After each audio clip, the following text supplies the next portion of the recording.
Thank you to our 4 sponsors for supporting our podcast: Johnny Russell's Art Caterers and Milltown Pies, Alexander Great's Law, Jez and Lisa's Spoonful of Sweets, and SPE Furnishings. Links to their websites are available in the show notes and on our website. Don't forget to subscribe to get all the latest episodes as soon as they're released.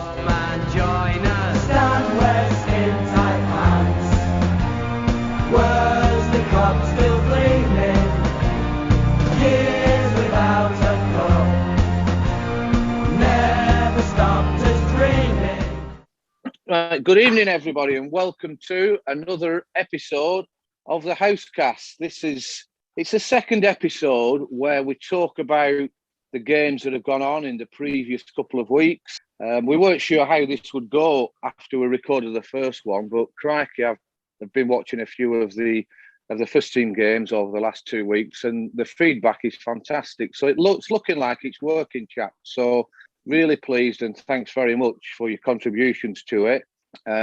We'll move on to talking about, we've got 3 games to talk about that were actually played. One game that was cancelled because of an issue with COVID at Accrington, which was a real shame. But we'll come on to that as we discuss the various games prior to it and then on the build-up to it. Got our 3 great hosts with me today. Joe Martin, Joe Beneducci and Gary are with us. And then we've got a guest on. We're going to try and do this every now and again. Someone who's had a significant performance or has had a poor performance, or we just want to get them on to talk about, to help us out with what's going on in the dressing room or during the game. So this evening we've got Dean Barlow on with us. So if I'll just ground the co-host first. Joe Martin, we've met up a couple of times at the club between us, and we've had a good conversation at weekend. How's it going for you now that summer's properly here? Yeah, it's good. Yeah? Yeah, it's been fine. It's nice to be at the cricket club a lot, operating from my own dressing room, which is fine. The dressing room in the West End, or do you move from the West End to have your shower in the dressing room? Or No, I operate solely from this West End room on home games, yeah. Right. Bless had to ring me up because we were doing fines on the field, and I was obviously not privy to it. So he had to ring me up to come out and get it. Right, I see. So you stopping there on your own, everyone else, so the other 21 players and scorers and everyone else has to cram into that small dressing room, and you stopping there on your own? To be fair, Jess, I think it's what everybody wants. Yeah, good point. Yeah, it could be. But you're looking well. Thank you. You're playing well, and it's good to catch up with you. Also, we've got Joe Beneducci. How's it going, Dooch? Thanks, Jez. Good. Just a bit concerned about which scorers did you have in changing room with you when you were playing? Stuart Gaynor. Okay. Steph Blezard, maybe. No, Steph Blezard used to just come drinking with us. Right. And the odd occasions drank Stan under the table, but that's for another story. That's another story at Rishton. So everything's going great, Dooch. I think you're with me when we're enjoying watching the cricket. We sat together, we can have a beer in the fresh air. It's such a refreshing change. So good to see you, Dooch. Once again, Gary, nice to see you. Gary Morehouse is with us to look from afar as to how things are going. How's things going down the south, Gaz? Yeah, we're all good, Jez. We're all good. Managed to watch a bit of cricket as well. You guys, got a couple of games at Clitheroe were streamed, weren't they? So watched the T20 and a lot of the second innings run chase. So that were good. Yeah, in the league game. No, and we will talk about that afterwards. It'd be interesting to see what Joe and Dean think of that as players and how we could progress it at the cricket club. We've had a few ideas, but Joe Beneducci keeps poo-pooing them. But we'll move on from the hosts, and we'll just we've got Dean Barlow on just to talk about the games and how he is and how he's performing, and just to give Joe Martin a little bit of support when maybe we give a bit of grief about how the game's gone or how the players are. So, Dean, really appreciate you coming on. Thanks very much for giving up your evening. How's it going? Good, thanks, Jez. Yeah, thanks for having me. Yeah, no, I know it's you're more than welcome. It'd be good to see, and we're going to try and do this more. It's great having Joe Martin on to talk things through with, but to have someone else on it really does work. So, Dean, just very briefly, just introduce you because there's some of the podcasters that that don't really understand a great deal. So just talk through your cricketing career. You came to play for Lowerhouse in, I think, 2017. Is that right? Yeah, that's right. Yeah. Yeah, Good great. research, that, Jez. Cheers. Thanks, Duke. Thank you. And prior to that, you were at Rottenstall. I was, yeah. So that's right, correct. So just tell us what, your career at Rottenstall, how that went, some good lads there, and it's a great wicket, small ground. How did you find playing cricket at Rottenstall, and then what brought you to coming to Lowerhouse? Yeah, it was great. I still have a big place in my heart for Rottenstall. I still go and watch them when we're not playing, and still got a lot of mates that play there as well. And it is, as far as grounds to play on, purely for the ground, for the wicket, the dimensions, it's it's brilliant. Couldn't be better as a batter. Batter's paradise, isn't it? Yeah, absolutely. So I think I made my debut in 2009, then didn't play again until maybe 2011, and then played on and off then for a few years, and then maybe 2013 onwards played pretty consistent first team cricket. And moved in the end more maybe just a difference of ideas, really. It was something that cricket is still and was something that I take reasonably seriously. And wanted to be in an environment where that was sort of mirrored by everybody else. And without getting too deep into it, I didn't feel as though that was quite the case from only from an on-field perspective, maybe. Yeah. Especially during the 2016 season. Right. And I'm and have been very good friends with Joe Hawke for quite a long time. Right. And so basically had a conversation with him, who then put me on to Stan, and then ended up here in 2017. Brilliant. And it's, it's good to see that, we can attract players from other clubs, certainly good players that have got first team experience, because, right through my career, that didn't happen. We didn't get any players coming in, certainly from the Lancashire League. I think it's fair to say, Gary, we had Paul Webb. I don't know if you remember Webb. Were you playing there, guys? Yeah, definitely. Yeah, and the likes of Chris Scott, but that was all through police, really. And, as a result of that, this lot took the piss out of me a little Mark bit. Whelan had a season, didn't he? Yeah, Mark Whelan. From Enfield. Yeah, he played, didn't he, and smashed it for us. Sid? But then, where Sid played at Nelson, did he? I don't know. Did he play at Nelson first? I think so, yeah. Yeah. Anyway, let me get me to my point, Joe. So anyway, we did have a little bit of, we were always backs against the wall, and at Lowerhouse, we were, we had to fight for things because we were always bottom of the league or whatever. So we had a real, people who kept flitting from club to club, various people who, remain nameless, that would leave us and go to Burnley. I always had this chip on my shoulder of, let's play for one club, and then you've got the likes of Blaise, and then you've got all the rugrats that came through. So, but it is refreshing to see players come through, and certainly quality players that play in the first team. I'm just wondering, Dean, whether you should look at changing your photo on the Lancashire League profile. I've changed it. Hang on. Have you checked it in the last 2 weeks? I've changed it now. Have you? No, I've got it up here now. You look like a young Harry Styles. Harry Styles, about 7. Are you sure? He took a new one a few weeks ago, and I'm sure he changed it. But it's still on there. Is that? But it's good to see. I need to. If he does change it, I need to get him to email it to me, because I need to keep it. It'll come useful in some capacity, I would imagine, for someone. Yeah, I'm sure it will. Joe Beneducci always bollocks me because I talk about photos and videos and things, and we're on a podcast, so we will try and get that tweeted out, that photo, just of one of our guests. So anyway, enough of the ramblings and talking about the historical stuff. We'll start talking and looking at the games that have occurred over the last few weeks. And I think I'm right in saying, since our last podcast, the first game after that was the Clitheroe away 2020. So if we can just have a little chat about that. First of all, I think I'll start off with you, Joe Martin. Just talk us through the build-up to the game. It was a glorious evening, nice and fine. Just tell me about the build-up and the warm-up, and if there was any issues prior to the game. I don't know if I can talk about this. There were I think I got there at probably 10 to 5. I set off quite early because I forgot the way to go. Because usually you go over the Nick of Pendle, don't you? But I went through I went through Whalley because I forgot. But anyway, I got there at 10 to 5 and I got all my stuff on, and there were not many. How's the game start, Joe? 6:15. I went into a real good frame of mind, and there weren't many people that were there, including Clitheroe people. Before kick-off, why would there be anybody there?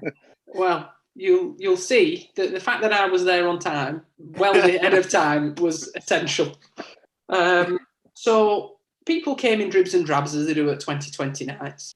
A few people had been working. Some people had been working longer than others, I think, by all accounts. And that led to some people or someone being late, quite late, significantly late. They had to bat a bit further down the order. Right. So the warm-up was interesting. I was hitting balls to people. I mean, to get ready for a 2020 night, that's not what we need, is it? To get for a high ball in the sky is not a hit from me. So we did a bit of that. And then we won the toss and battered, I think, Dean. Yeah, we did bat, yes. Yeah. It was a really good wicket. It was surprisingly good. It was very good. It was like tarmac. Right. It was very, very good. Hard. And I think there was, with the pink ball, because the pink ball is also really hard, it was a really good wicket to bat on. We had no Johnny Whitehead because he was in Scotland. Yeah, that's right, isn't it? Johnny wasn't there. Yeah, Johnny wasn't there. But Finchy played. Right. Yeah, Francois opened and Ben. I mean, I fully understand, and I obviously led into the question about how did the warm-up go and everything else. And it can't be out sometimes. People are working and people are going to be late, whether they are, someone who's going to field or the captain or the pro. And I fully understand that. And I think I got there after about 4 overs and Ben was run out. And I think Francois was already out. So Dean was in. Yeah. Charlie had just come in when I was there. And I don't want this to sound arsey because Ben will be on my case if I do. I just, sometimes it just shows, doesn't it, the preparation is a lot for, even for if when you can't be helped if people are going to be late, it does count for a lot. And there's no two ways. And you don't need to answer this question, but it clearly did affect the start of the game, I'm guessing. I think, as many people know, I'm not a big fan of 2020 cricket, Jez. No, you're not. You don't like all the Lancashire Cup. No. But my issue with 2020 cricket is that it's a rush. You're rushing all the time. You're rushing to get there. You don't do a proper warm-up. Then you're rushing in between overs because you've got to get everything sorted. And I don't rush through life. So I don't think I should rush through a game of cricket. But that's the idea of 2020 is to... Yeah, but I'm leisurely, Jez. It's not about Joe Martin. It's about the fans. It's about people who want to bring their families on and exactly. be done and dusted in 3 hours. And that's the benefit of the 2020. I'm just talking from a purely playing side. The things that you gain from 2020 cricket far outweigh my grievances with it. Yeah. So you accept that. So things are a bit of a rush. Just talk us through Ben's run out because I didn't see that. Dean, you might have to say it because I wasn't watching. Francois knocked one into the offside, then said yes, no. And then Ben was halfway down. Ben was, if you watch it on the video, Ben's actually further than halfway down. So Ben ran about 1.2 runs, and Francois never got going. So it probably was just a 1, but I mean, yes or no to begin with would have been nice. Yeah, Francois was adamant he didn't say yes, and everybody else was adadamant that he said yes. Absolutely, definitely. Yeah. So it's not a great start. So you've gone in, Dean. If you can come in here and just explain. I mean, we know they've got a good side.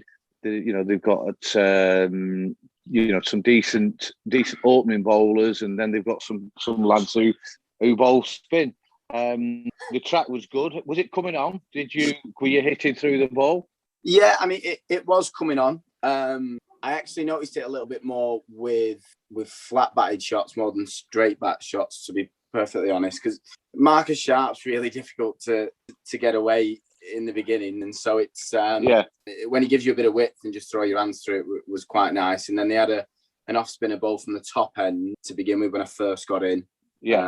Couldn't massively get him away, and then they had Sam Halstead came on, who bowls not quick, but he bowls at a reasonable pace, and it was really, really, really coming through. Surprisingly so, lifting off a length and coming through.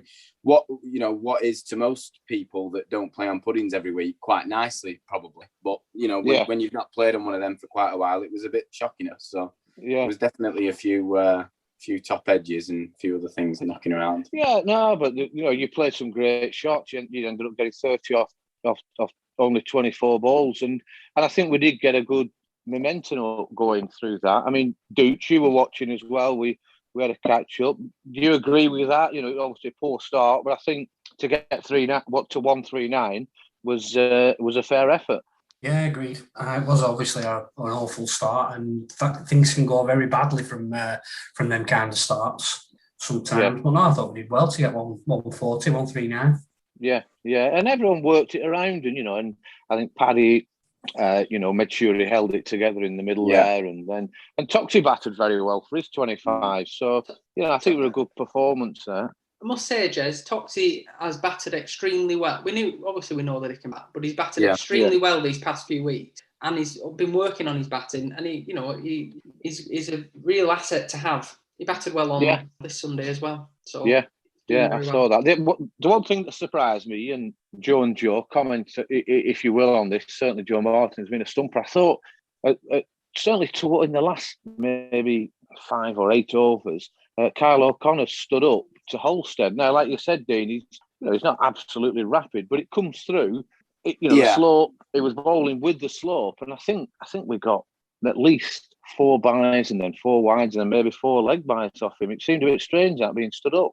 There was his first over that he bowled. He stood up, which to me, when Sharpie at his pace and fair enough, he's tall, but when he was having it come through the way that he was, I was surprised to see Kyle stood up. And then there was 4 byes first ball or leg byes.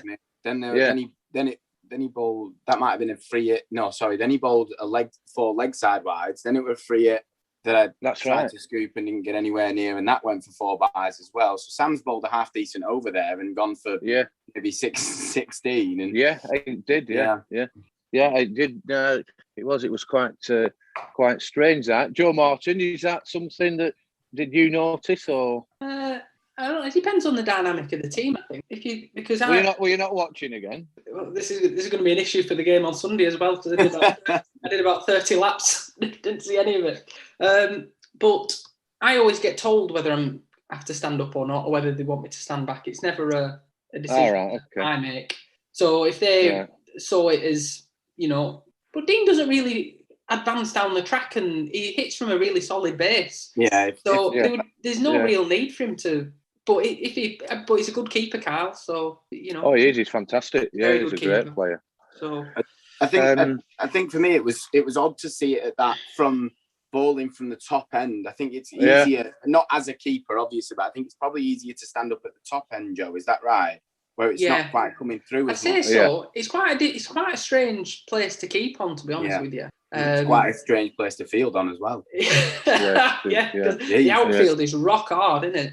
But it's like, it doesn't undulate. It's like, I don't know. I don't really know how to explain it. It's like lots of... Like corrugated iron?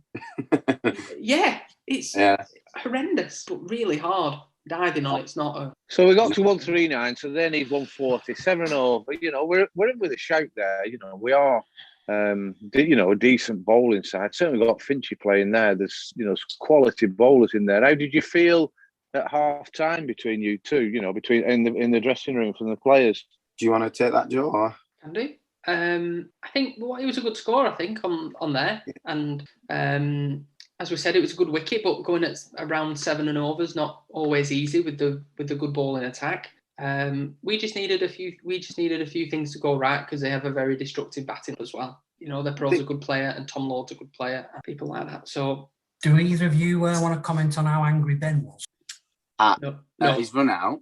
Just in general, he looked like a very angry man to me watching when I was watching him field. That's every week, that Dooch.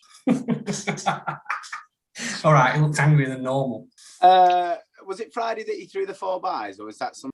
Please don't call them 4-byes. They were overthrows. Sorry, whatever it was, overthrows. Sorry. It must have been Sunday. I don't remember that. Sunday, yeah. Sunday, I think he wasn't particularly pleased with his run out.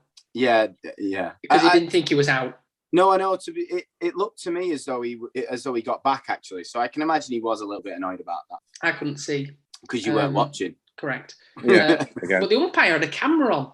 Yeah, that was a bit odd. He had a camera on to video for poor behaviour. Really? Yeah. Yeah. It was. Someone asked him where it went, Jez, and he said. And he sort of like tapped the camera and went, "Oh, it's just for the private collection." And everyone was a bit like, weird. That's a bit strange. I did see at one stage one of the umpires fell out with Holstead. Yeah. It was all on camera, Jez. Yeah. Was it the same umpire? Right. Yeah. Yeah, same umpire, yeah. Yeah. Right. Oh, well, let's see if that footage ever raises its head. So like you said, Tom Lord, he's a good player, ex-Nelson captain. Played at Nelson for quite a while and then went to Clitheroe.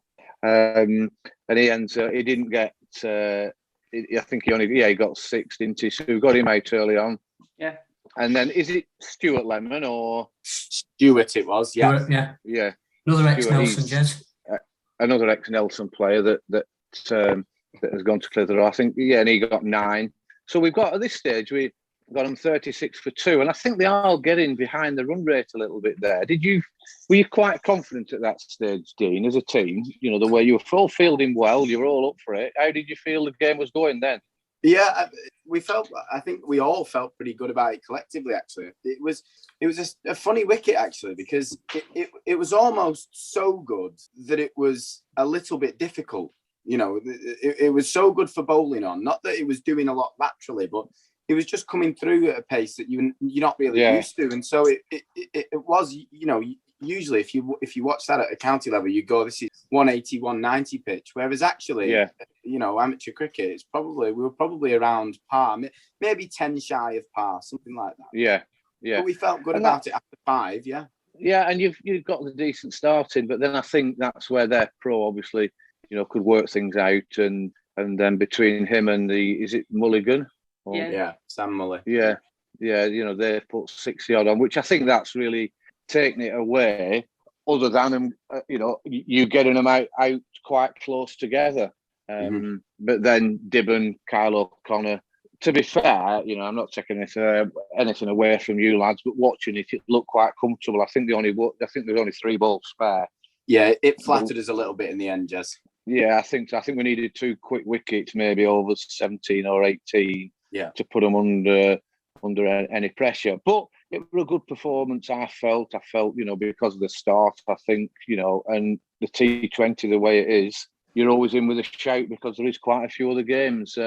Let's just talk about the live footage of it on YouTube. I didn't realise it was on for that game, Gary. Did you pick it up from our website that it was on? Oh, I think Adam sent the link out. Right, okay. And it was good footage, I thought, did you? Yeah, it was a little bit, just because of the angle it was, which sometimes is better than certainly when you've not got Sky Sports or whatever. But the angle it was, I thought, that's okay, because you can get a bit of perspective on the wicket and the shots. But it just meant there was too much of the other side of the ground completely out of view. And so if they played a shot, you're basically watching the batters to see if they're charging for a single or they're going to push for 2. And then all of a sudden, some umpire wears 4 and some captain's got his head in his hands because there's been a fumble off boundaries, and you're trying to piece it all together. Oh, that's what must have happened, But actually, the quality was really good. It was a pity because I got a sniff early on before the game that there was going to be a guest commentator. And I think when I logged on at the start, there was some chatter going on. You could actually hear some sound between somebody who was obviously just at the side of the camera talking and everything like this. When they come to start the broadcast, it was all breaking up, and you could hear people saying, "Well, is it switched on? Is it not switched on?" And then all of a sudden it just went dead. Oh, we'll do without it, and that was it. So it was a shame. Yeah. I think there was. I think did 3 or 4 commentators as such lined up to do that, but it wouldn't work properly. And from all accounts, our commentator, I can't remember who it was, but I think he had got a few lines ready for getting out there. And I spoke to him afterwards down at club, and I think he was 12 pints into a barrel, and he told me a few stories, but we can't repeat them. So you spoke to him after in club, even though you couldn't remember who it were? You should be a detective, Duke, shouldn't you? Did he still have his legal representation with him? Yeah, he did.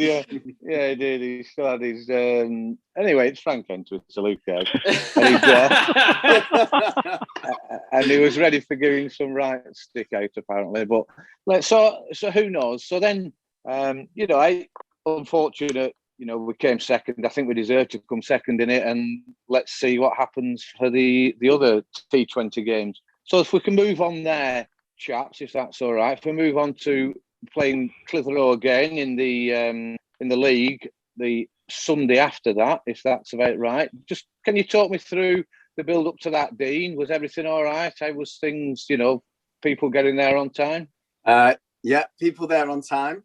Good. Not rushed, Joe. You weren't rushed. No, okay, I was good. in prime time, Gary. Everyone else seemed fine. Yeah, I may have had some things, but it seemed good, and everyone was on time. So yeah, it was all right. Good. So Clitheroe have won the toss, and they've elected to bat. Is it similar? I didn't go over to watch that game. I watched a little bit on the YouTube later. Was it similar sort of position, the wicket? It was the same one. On the square, the same one. So it was good enough to bat on to play on again. So that's good. Oh, go on, Joe. Tell us. I think the wicket on Friday benefited from it being later in the evening and the really hard pink ball, because on Sunday I would have described it as an abrasive surface. Yeah. Which chewed up our ball. Yeah, it was bad. Really? It was very dry. It was rock hard, but it just tore our ball to pieces. Right. That's it. And both sides of it, you couldn't keep one side going and see if it were doing any reversing? No. Don't think so. Were their ball the same? Wasn't there long enough to see it, Gary, to be honest. Yeah, me and Dean can't possibly comment on that, Gary. Got the wrong two people onto that topic. Yeah, that's interesting you say that. So did it affect clearly it affected our bowling performance. The other thing is that Francois was injured. He pulled his move. Yeah. Finchy was in the bubble, as was discussed previously. Johnny Whitehead was away. Hawkey couldn't walk. Could only walk with aids. No. Right. He couldn't walk unaided. Sorry. Walk unaided is the line that we keep using. Sorry. For those who don't know, he'd done a charity walk from coast to coast in full fireman's regalia, and during the week, and he wasn't fit to play a weekend. You can still donate. So I think he had an infected shin or something like that, and so he couldn't walk properly. So Tommy Robinson made his Lancashire League debut and opened the bowling and did a good job.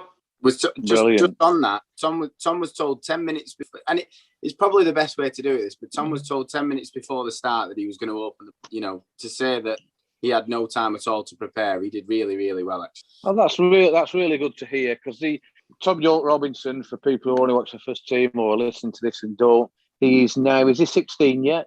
15 no, years. 15. Yes. He's enormous. Yeah, you're right. So this lad's 15 years of age. He's played at the club for the last he's come right through the junior section. Not from being a little dot, but I think it's fair to say he's been there for the last 3, 4, 5 years, Joe Martin. I'd say 3 years, something like that, yeah. Yeah, and he has got tons of runs in the junior sections, in the under 13s, etc. as he's moved through, and he's a quality bowler. So he's coming to the first team along with we've got Simmies come in, I believe. Yeah, Simmy. And obviously Tom's in there as well, and Joe Martin's opened the batting for us. So we're bowling first, 48 for none before we get our first wicket. Like you said, Tom's bowled well enough for the 4 overs he's bowled. Paddy Martin's opened the bowling. I'm assuming that's because it's so dry. Is that about right? out of necessity, I think, Jez. Yeah, we didn't have another seamer, Jez, really. Right, okay. We were so then you've Ben and Toxie have done the seam up, and then you've after Tom. So it's 220 is a decent enough score if you're saying that the pitch is not as good as it was on the Friday. Did you fancy chasing that? Was it their pro got 100? He batted very well, their pro, but pulled his hamstring or part of his knee. Yeah. Towards the end of his batting innings. Right, okay. He wasn't coming out, was he, for the second innings? No. Well, initially, not initially when we said that. So I think I don't know what their plan was, but they asked Ben if they could have a sub fielder. Right. And Ben said you can, but he can't come on and bowl. Not the sub fielder. The pro can't come back on and bowl if you have a sub fielder. So the pro can either go on and bowl and field and come on and bowl, but if he's waiting off and we give you a sub fielder or you get a sub fielder, he can't come back on and bowl. Oh, right. I didn't realise that had happened. I mean, and I think that's very reasonable. Gary X. I think it's in the rules. Yeah. Gary Von Moorhausen, I think that's reasonable, do you? It's certainly more reasonable than a game I remember with East Lancs. Go on, what happened then? Do you not remember Andy Clegg? Yeah, of course, yeah, go on. So I think his missus was about to pup, and he got the call. So I think they popped him up the batting order a couple of places, and he swung from his arse and got a quick 60 or something daft like that. Then jumped in the car and went to hospital. Yeah. And Mark Lomas came in with his sandwich at tea time and asked if he could have a sub fielder, and he got a right royal send off. I love that. Yeah, and he was sulking, weren't he? Oh, he was they were fuming at first. You know, remember as they were walking out, they're all shouting at the door, "We gotta kill him!" Yeah, that's right. Yeah, they did. Yeah. And how did the game go? We got stuffed. Yeah, with 10 men. They yeah. fielded They did 9 fielders, and we still got stuffed. Yeah. No, I do cracky. That was funny that day when they were screaming in our dressing room, "We're going to kill him." So no, good on Ben for that. I think that's fair enough. You can't just come on a bowl and then go off again. So how did they manage that? Did we give him a sub fielder and he did bowl? No, he went on. The question, Jez, that was actually posed was, do you mind if he has a sub fielder while he has a bit to sort himself out? Which is not how it works, is it? No, you can't do that really. No. Were they sulking? Were they sulking at Ben? Or? No, he didn't. Right. Dibby just said, yeah, fair enough. Right, so... just going back to their innings, Jez, do you not think it's one of those, when you look at the card, and I must admit I only watched the second innings on the streaming, but when you look at the card, it's one of those strange scores, that 220 for 6, and your pros ended up 102 not out, batting at 3. Yeah. And I wouldn't say we won sort of mega easy, but, sort of 2 or 3 overs to spare. It feels like, if they'd have been 18 for 3 and they get 220 for 6, you can sort of see how that's panned out. But they've had decent partnerships along the way, mainly. Just a couple in the middle there that went sort of within 15, 20 runs. Do you felt that you got out of jail a bit there, Dean or Joe? Or do you think that actually that were about a par score?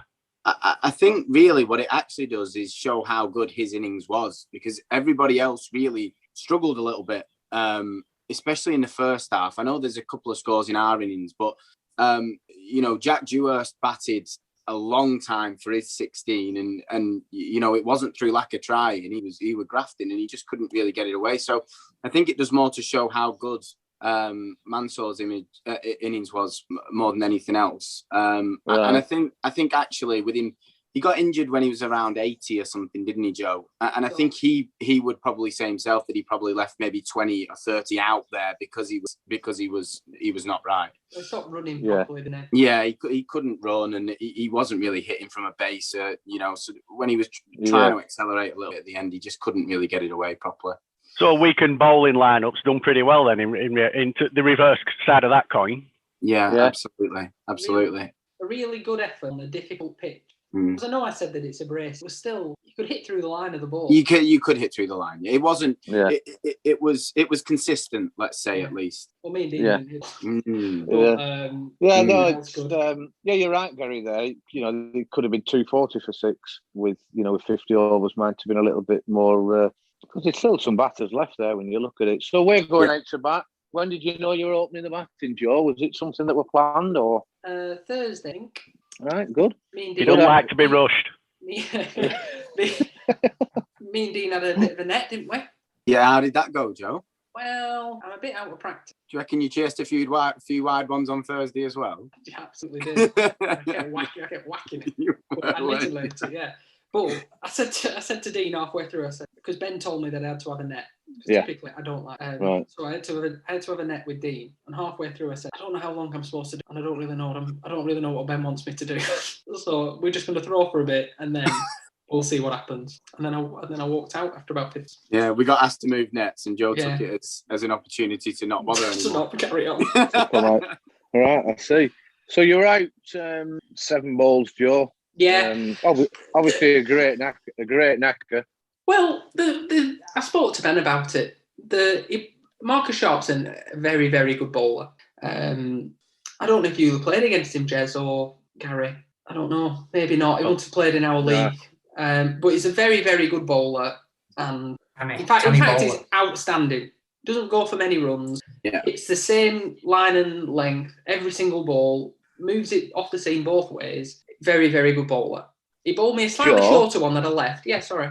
Joe, I mean, just to come in there, you say he's a very, very good bowler. If me and Gary had played against him, he must be very, very old as well. He'll be in his 50s, I would. Must be in his 50s, yeah. Yeah. Really? Right, okay. 51 he is. I have another story that I can tell you about Marcus Sharp later as well that is embarrassing on my behalf. But he bowled me a slightly shorter one early that I left. And I thought, I probably could have cut that one or back foot drive or something like that. And then he just bowled one that I thought, all right, that's in what could be my half. And as it appeared, it wasn't. And I edged it to second slip. And as I was walking off, I thought, he's been doing that to better players for about 30 years. So, these things happen. But me getting out, I think, gave the team the impetus to then go and bat properly. So the pros come in then. How's that gone? He's batted quite a while there, hasn't he, for his 15? Yeah, batted very well. Yeah. He sort of... Did a job? Yeah, batted with Ben for a long time. And I think the thing about these games, and I don't know whether Dean will agree with me, is you've got to stay in it. Yeah. You can go all guns blazing at the start, but you can be out of it back with 20 overs gone. You've got to stay. You've got to take the game as deep as you can. Yeah. And Paz allowed us to do that, I think, before Frankie came in. Yeah. Yeah, and then Frankie gets. Yeah. What was Marcus Sharp, by the way? Marcus Sharp's got 344 minor county wickets. Yeah, I think he's the leading wicket taker for Cumberland. Yeah. He's played. No, he's in Wisden 1998 and 97. And that's not a current photo, is it, Joe? Either. I think he might have got mixed up with yours, Dean. Yeah, it's an old picture. He's he is very, very good. He is consistently, 15 overs for 20 every week. No matter what he's bowling, no matter what he's bowling on, he can bowl on. He was talking about it afterwards, and he said he likes them hard underneath with a bit of wet on top. And don't look at me like that, Joe. And he was saying that's not really his pitch, and yet he still found a way to do it. Yeah, he's a physio, Jez, and I went. My mum had an operation on her foot, and we took her to the hospital. This is golden content, this, isn't it? Bloody hell. took her to the hospital, Joe, Jez. Yeah. Joe, can we just start again? So your mum needs an operation on her foot. She'd had an operation on her foot. She'd had an operation on the foot, and you and your dad took her to... I took her to the hospital because she couldn't drive. And this was a good few years ago. Marcus Sharp was the physio, and I, having read the whole of Wisden 1997 and 1998, was a bit starstruck. So when I knew who he was, because he bowled against me before. So I started reeling off all his figures from the Benson and Hedges Cup from those years. Wow. And he kept looking at me. He went, oh, you got 1 for 48 off 9 overs against Gloucester, didn't you? The Minor Counties. To which you were, really well bowled. Then he took out a restraining order. Yeah. You played some MTC stuff with him as well, haven't you? I do play MTC stuff with him now, and we don't discuss that story.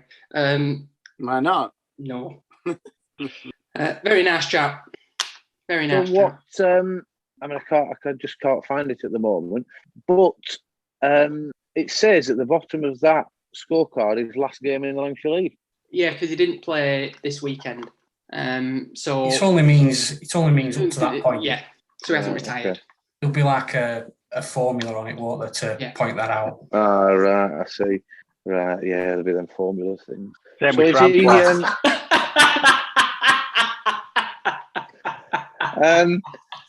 So he's how long's he played at Clitheroe? He started there as a junior, but then moved and pro'd for Lytham, amongst other clubs. And he came back to Clitheroe. Came back to Clitheroe. And came back to Clitheroe. So you're out. I'm out, very much so. Yeah. You know, like you're saying, the pro's doing a good job. Frankie's come in getting 35. Yeah. And you're 100% right what you say, Joe. I know I'm massive into this. Let's be positive and let's play good, positive cricket. But you don't want to be 5 or 6 down off 20 overs and you've got a youngish side, you know, with an experienced player. So I have it all day long. And if it's on a good track and you've still got 1 or 2 of the top players in, it is possible to score 100 off the last 10. Yeah. You know, if that is what's required. So I'll have that all day long. How did Paddy bat on that game? Because I've been really impressed with him this last few weeks. He batted extremely well. He was good. Very positive. I mean, I don't know, Gary watched the stream. He was very, very positive with how he attacked, but was sort of measured in it. I mean, Ben batted very well. He batted extremely well first up and was injured. I think he pulled his intercostal or something. Abdominal, sorry. And Ben batted really well. And he said that he got out, but probably had to go at that point because he said he was exhausted. He bowled 11 overs and then batted, and it was really hot as well. So he batted really well. And did Paddy bat with Francois? Again, I was walking around. Paddy and Francois for a little bit, and then Paddy and Charlie towards the end. Yeah, and I think it was when Charlie came in, Paddy, the energy went up a little bit, and the running were brilliant between the wickets as well. Yeah. You know, I think they turned a few what appeared from the stream again, not being able to see a third of the pitch, but looked like they were putting fielders under pressure, and there were looked like Clitheroe were a bit of chatter going on in field that, you know, we were getting back on top at that point by the looks of it. That was my interpretation. I think you're right there, Gaz, and I think that's often when Chaz is at his best, actually, when he's under pressure.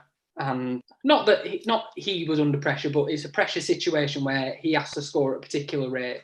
And that's when he operates at his best, I think. And Paddy and Charlie's partnership was really, really good, really, really measured. And it was a proper piece of batting. Proper partnership. Yeah, they're in charge. You know, it's one of those where they're in charge, and the longer they went on, you know, bearing in mind we've still got Dean and Blaise, you know, and Toxie's playing well. They're then thinking we're going to have to bowl these out to win this. We can't do this by maidens or dot balls. So Paddy gets out. Dean, you come in. What happened there? I was watching that little bit, but obviously we're at long on. What happened there? I just thought I'd let Blaise have a go. To be honest, Jess. He hadn't had a decent bat in a few weeks. I thought.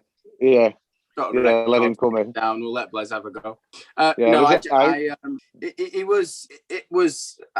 was difficult, really. Left arm spin isn't my favourite thing in the world anyway, but Ali Ross had bowled really well actually, and it was just drifting in a little bit, and it was a bit nervy and a bit of a poke, and I just didn't quite get there. I played the right shot, but with absolutely no conviction whatsoever. So yes, it happens. It happens, Dean. And like you said, you know, Blaise has come in, and then I think, Paddy's out just, but you go in for Paddy.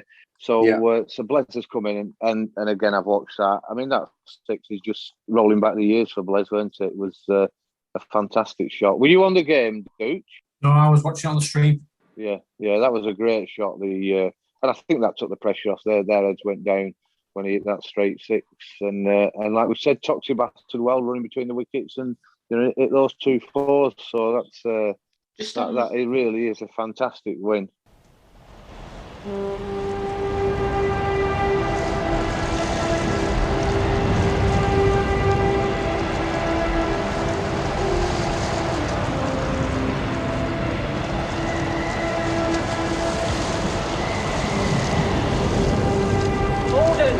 Gordon, send more house to save the house.